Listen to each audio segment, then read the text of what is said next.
এই যে ইমানদার আলী, আমার আশেপাশে জাল ফেলে দেখো, যদি এই উসিলায় তোমার ভাগ্যেও কিছু জোটে। ইয়া, হাই দেবতা হাই, কত মাছ দিয়েছো আমায়, এত মাছ আমি একা তুলবো কি করে?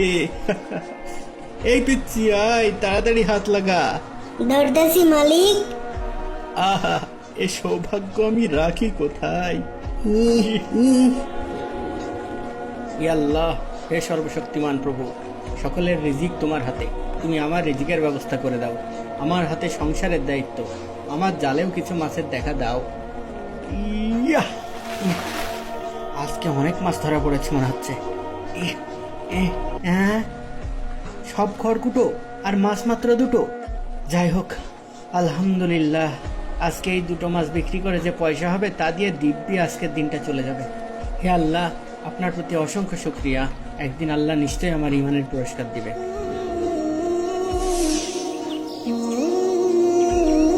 কি আলী ভাইয়ের বউ, আজ কি রান্না করলা? কি আর করবো বল, ওই রোজ যা করি, ডাল ভাত আর সবজি।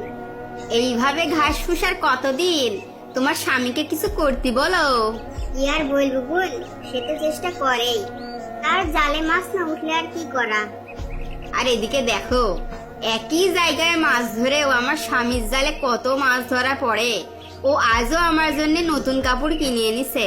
সেটা তো দেখতেই পাচ্ছি। আর এই যে এই গয়নাগুলাও গতকালই এনেছে, খাঁটি সোনার 22 ক্যারেট। তোমারই তো কপাল গবুল, প্রতিদিন নতুন নতুন কাপড়, দামি দামি গয়না পরো। ভাগ্যিস আমার কপালেও এমন থাকতো। তোমার কপালও এমন হবে। তুমি তোমার স্বামীকে বোঝাও যেন তোমার স্বামীও আমার স্বামীর মতো মূর্তি পূজা করে, তাহলে তুমিও আমার মতো ধনী হয়ে যাবা। কি বলো এইসব? ওরে সকিনা, কেন বুঝিস না? এই সবই দেবতাদের দয়া। একই জায়গায় জাল ফেলে দুজন, একজনের শেষই হয় না, আর একজনের নাকি একটাও পায় না। এই কথা শুনে আলীর স্ত্রী মন খারাপ করে চলে আসলো।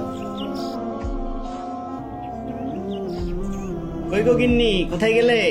একটু পানি টানি কি দেবে নাকি? পানি নিজে নিয়ে খেতে পারো না?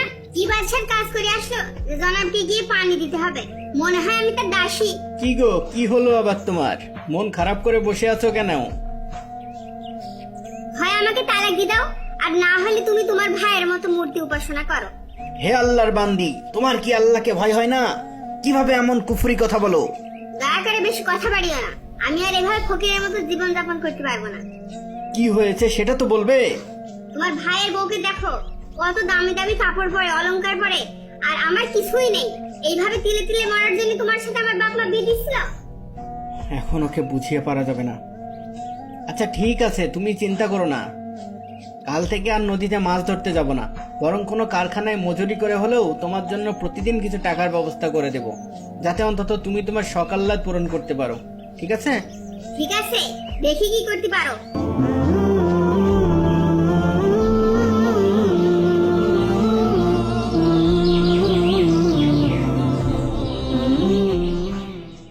ভাই, একটা কাজ হবে?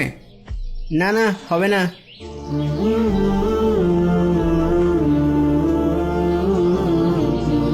ভাই, একটা কাজ দেবেন? না, নেই।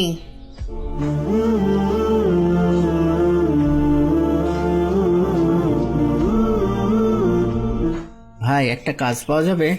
নেই নেই, কোত্থেকে যে আসে সব।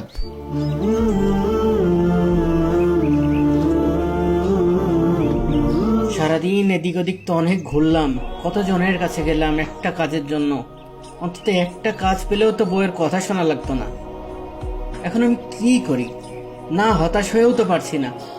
আমি বরং এখানে নামাজে দাঁড়াই, মাগরিব পর্যন্ত আল্লাহকে ডাকি, নিশ্চয়ই আল্লাহ আমার কান্নাকাটিতে সাড়া দেবে। তারপর না হয় রাতে বাড়িতে গিয়ে একটু বউকে মিথ্যা কথাই বলবো আজ। আল্লাহু আকবার।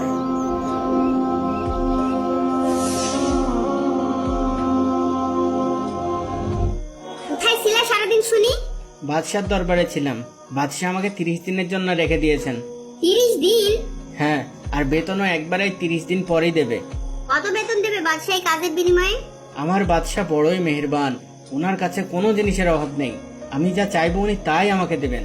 তারপর প্রতিদিন আলী সেই নদীর তীরে এসে আল্লাহর ধ্যানে মগ্ন থাকত আর রাত হলে বাড়ি ফিরে যেতেন। এভাবে এক এক করে 29টি দিন পার হয়ে যায়। এভাবে আজ চালানো যায় না। তুমি যদি কাল সকালে আমার হাতে কাজের মজুরি না দিতে পারো তাহলে কালই আমাকে তালাক দিয়ে দিবা, মনে থাকে যেন। ইয়া আল্লাহ, এখন আমি কি করি? আমি তো অনেক চিন্তায় পড়ে গেলাম। না, এভাবে আর হবে না, কালই কিছু একটা ব্যবস্থা করতে হবে।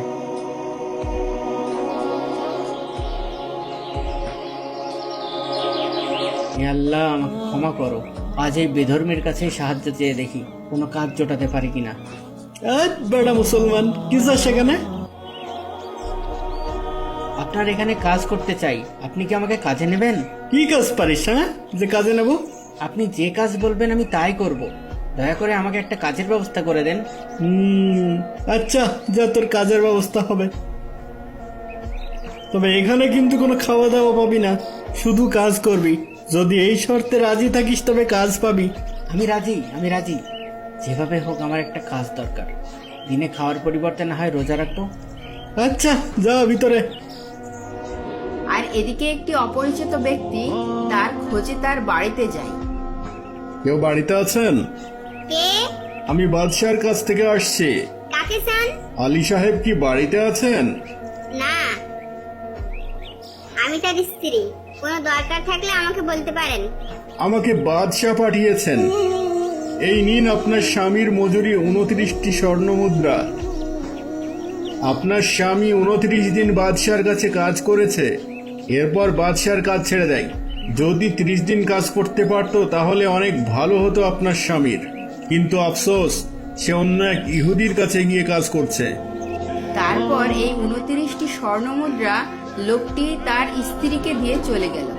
আলীর স্ত্রী তখন সেখান থেকে একটি স্বর্ণমুদ্রা বাজারে নিয়ে গিয়ে বিক্রি করল, আর তার বিনিময়ে তার স্ত্রী 1000 দিনার পেল। এতে সে অনেক খুশি হলো। আজ তুমি কোথায় ছিলে? একটা ইহুদির কাছে কাজ নিয়েছি। কেন? তুমি বাদশার কাজ ছেড়ে অন্যের কাজ কেন করতে গেছো? কেন, কি হয়েছে? তুমি 29 দিন বাদশার কাজ করেছো, তাই বাদশা তোমার 29 দিনের মজুরি পাঠিয়ে দিয়েছে। কি বলো? হ্যাঁ, আর তুমি যে আজ কাজে যাওনি তার জন্য আফসোসও জানিয়েছে। বলেছে 30 দিন কাজ করলে তোমার জন্য অনেক ভালো হতো। ইয়া আল্লাহ, এ আমি কি করলাম? এই কি হলো, কি হলো? জ্ঞান হারালে নাকি? কথা বলো। হায় আফসোস, আমি সারা জাহানের বাদশার কাছ থেকে নিজেকে বঞ্চিত করে ফেললাম। ও মাবুদ, আমাকে ক্ষমা করে দাও, আমি অন্যায় করে ফেলেছি।